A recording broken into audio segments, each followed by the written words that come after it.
This is an unorthodox podcast. Speaking on black and white and white and black. And black and white. How things is just so crazy. And we're gonna upload this. Yeah, yes we are. It might take a while, but you just gotta listen to what we're talking about.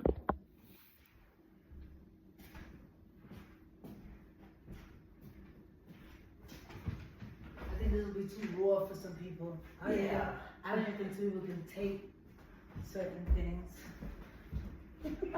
Yeah.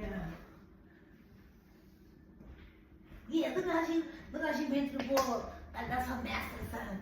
She threw the ball after she died.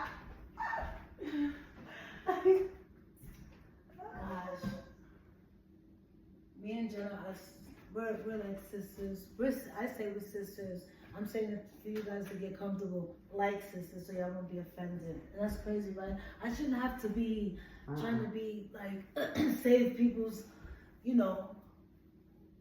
stupid feelings from I don't understand. When you love somebody and you see them as your sister, doesn't matter what color that God brings that person to you or anything. When you ask God, Lord, I want you to send me your friends. Be open. That's all I have to say. Be open. Never know what they're gonna look like. Exactly. If you're looking for a dressed up package, Jesus is coming back too. You ain't gonna know what he looks like. Yeah, and when he came back, then he came back he was riding up in a donkey. That's what he came. Yeah, that's what he did.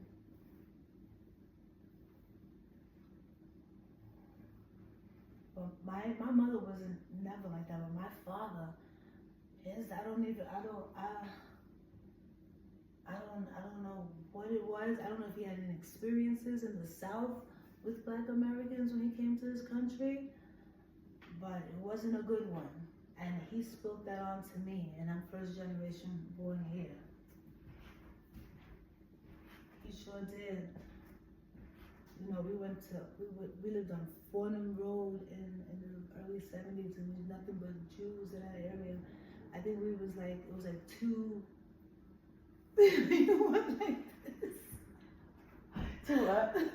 Why do I just oh, poor you? I was thinking it was nothing but Jews and everything. It was like, on my shoulder, turning my head. Hurts. Oh my goodness.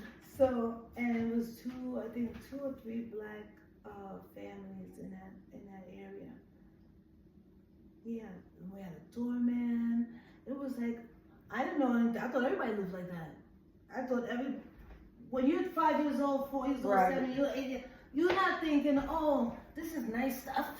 You're just like, everybody's living like that until you start growing up and stepping outside and going down the block and it's not looking the same. And then you don't understand why your parents is like, do not bring anybody here.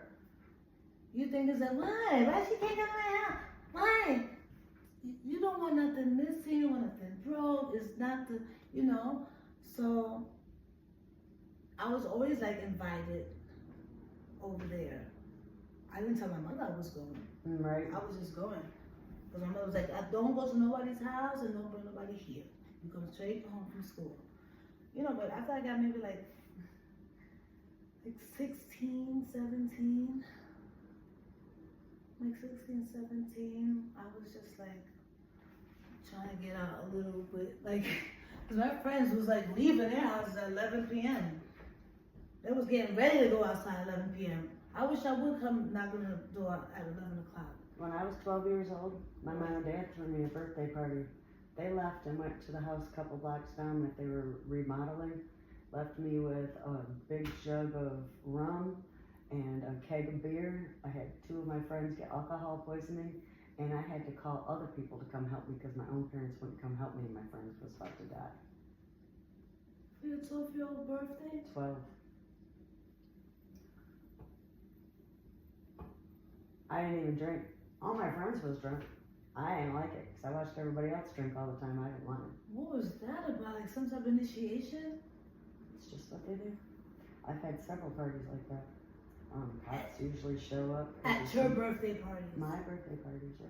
Cops show up at the bonfires that are going on in the backyard, and all the young kids run out into the woods and hide so the cops don't arrest them. That's. Yeah. And is that something that you was asking your parents to give you? I was for your just wanting a birthday? birthday party. I didn't want drinking and drugs going on. But my brothers would invite their friends, and then their friends would get my friends drunk, and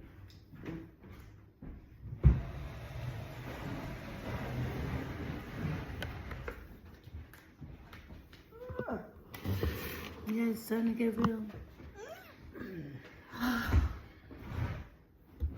most of the time my friends would just tell their mom and dad they're staying at my house, and we'd be out running the streets all night. So my parents wouldn't care what I did.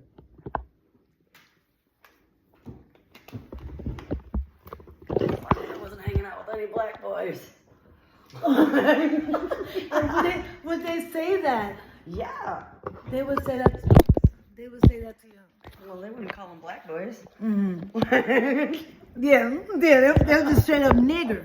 Yeah. I don't want you around them niggers. Yeah.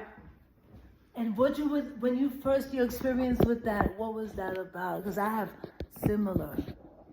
My brother's Sorry, friend. this is unorthodox, brand new podcast. Yep.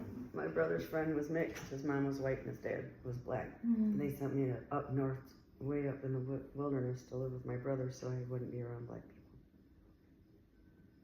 Remember that first experience when you was on the swing or something in the park and you said, Oh no, that was at school.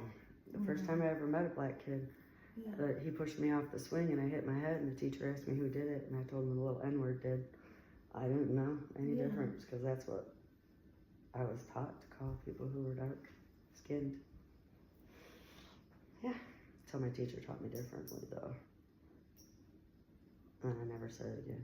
Well, once I did call my ex that, Yeah. because he truly was. That's right. Because we got some out here.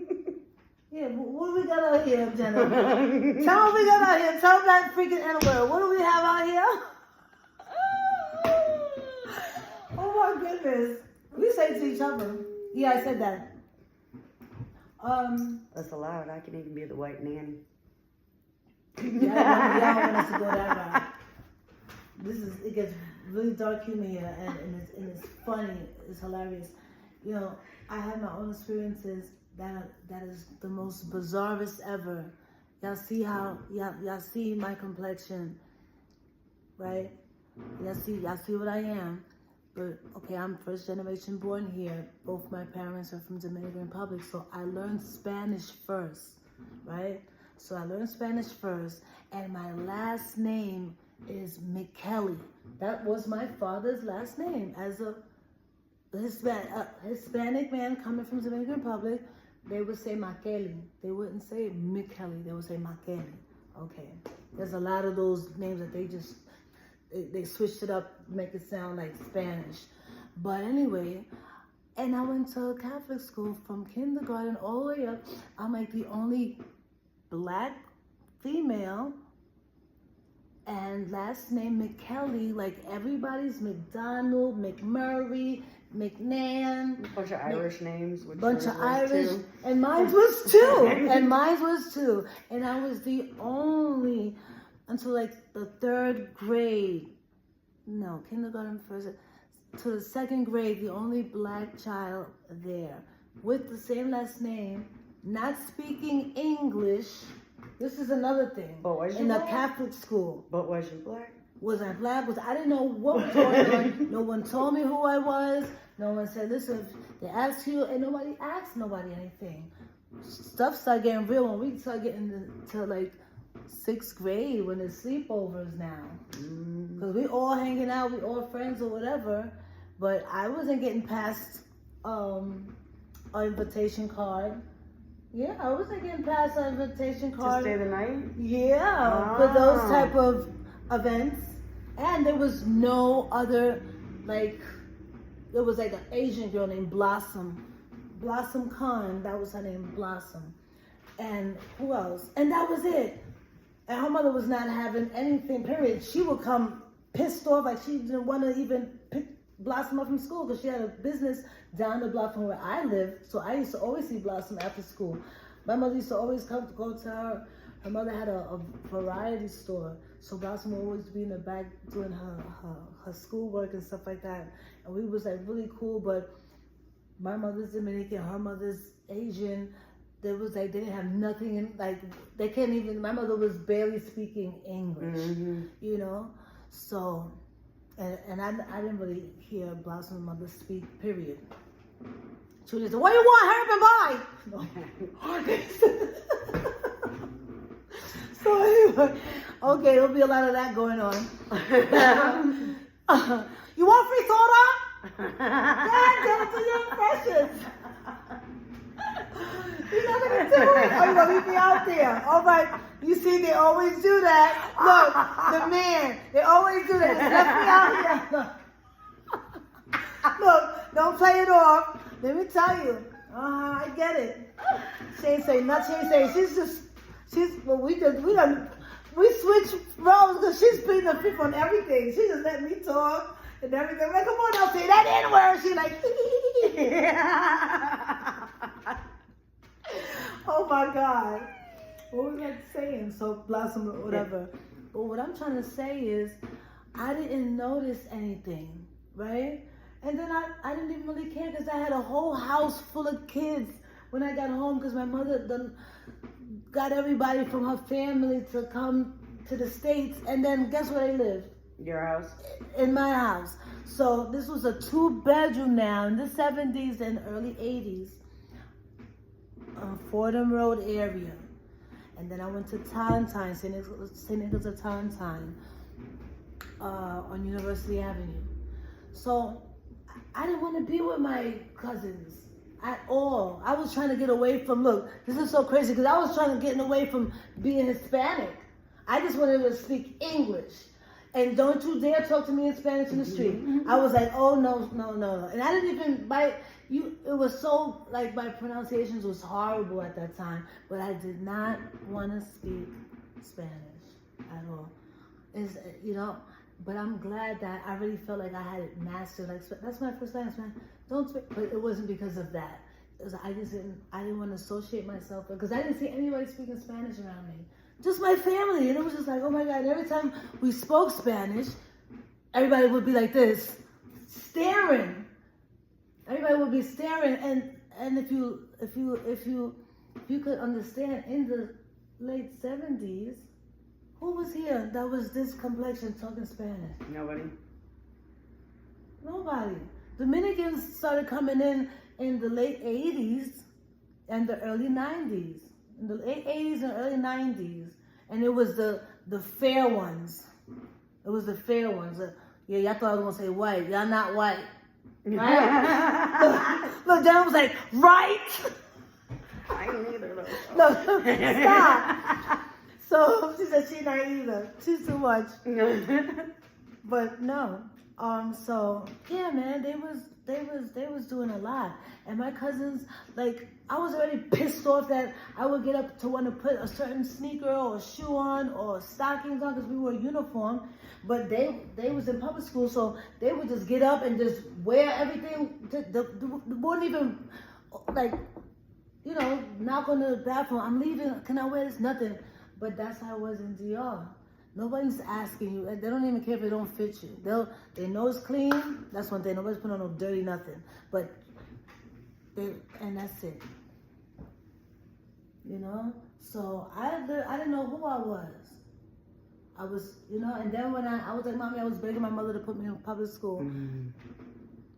And it was like worse. For that year, it was worse. I took my ass right back to Catholic school. Yeah. It was worse. The black girls were like, bitch, you ain't black enough. And the Spanish was like, I ain't, but you don't look Spanish. It was such a mix. I'm like, and what's your last name? What's your last name? Right? It was just like all over the place. Like I couldn't, like, this is who I am. This is me, and that's it. Like, like I didn't get it. I didn't think I was gonna survive all that, you know, that my father, he was the worst. He would tell, as a black Hispanic, he would say, don't bring none of them niggas here to the house. Yeah, he would. Yeah, Am I not allowed then? That's sad about how you was feeling. I can't come home. Wait, what? I was like, at first, when he first said that to me, I was like, what? Like, and the thing is that I wasn't bringing my friends home from school from when I was too young. And first of all, I wasn't even getting invitations to their little shindigs. Sleepovers. For those sleepovers, those Irish sleepovers and stuff like that. Irish sleepovers? Yeah. But Cracks me up when Irish people try to be racist too. and it's Irish. Like y'all the first ones here. Yeah. The first ones like Y'all the first niggas here. The first ones. Selling our kids and putting us to work. Yeah. Oh my goodness. And my father had all these Irish friends. There was a bar right on the corner in Fordham. It was a Burger King, and then there was I don't remember what's the name. But I used to look at my father like he was so weird because he would tell me don't bring no niggas home. And I was waiting for him the day he was going to sit down and explain to me what he meant by that. Because I wasn't even hearing that in the street. That's the thing. You I get didn't that either. stuff from the house. None of my friends was. I never heard nobody say that word nigga. Not in school. Mm-mm. In school, first of all, if you say something like darn, you was getting whacked over with these nuns. Mm. You was getting whacked over. I was in public school where you thought you wanted to be. Yeah. They'll bring you right up. They'll leave it. Did they do that to me? No. They didn't. But I remember skirts going up. I got whacked And one going time. pop, pop, pop. And my mom came into the school and broke the paddle over the teacher's butt. Really? She said, if my kid needs a whooping, you ask me. I will come in and do it. You do not touch my child. That's right.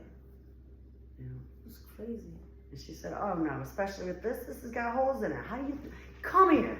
And she just broke it at him. That's crazy. She was drunk. At like 10 o'clock in the morning.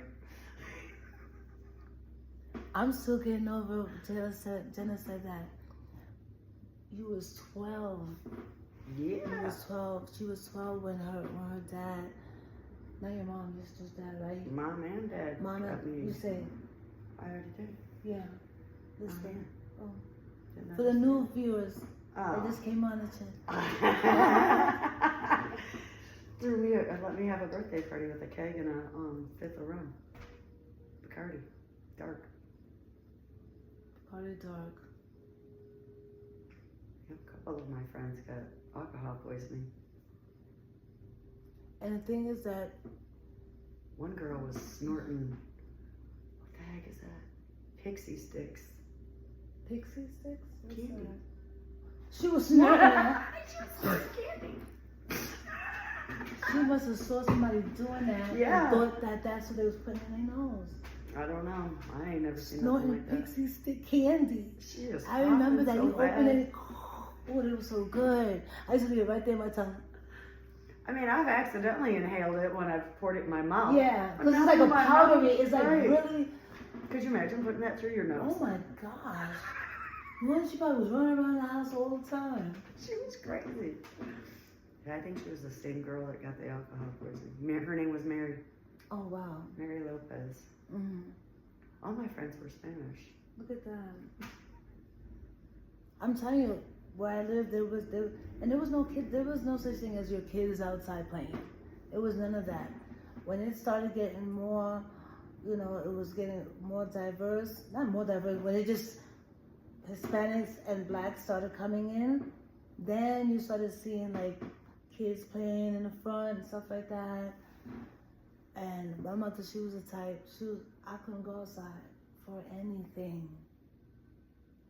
When I tell you for anything. I wasn't allowed in the house. She wasn't allowed in the house. Come back when the street lights are on. Really? Yeah.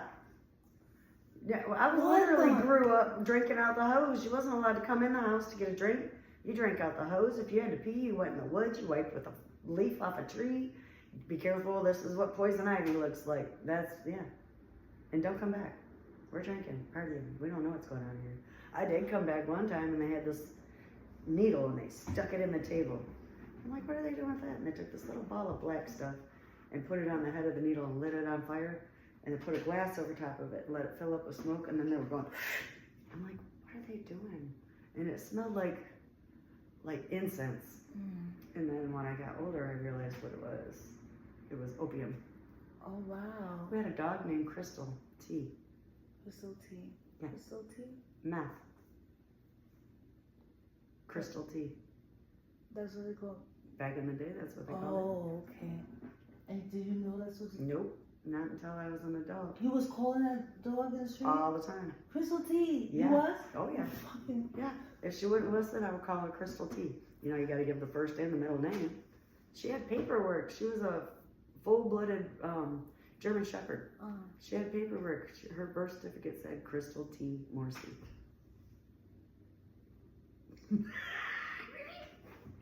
My dad was dishonorably discharged from the military for running guns to Castro. What? Yeah. Wait, what? Wait, let me pause this.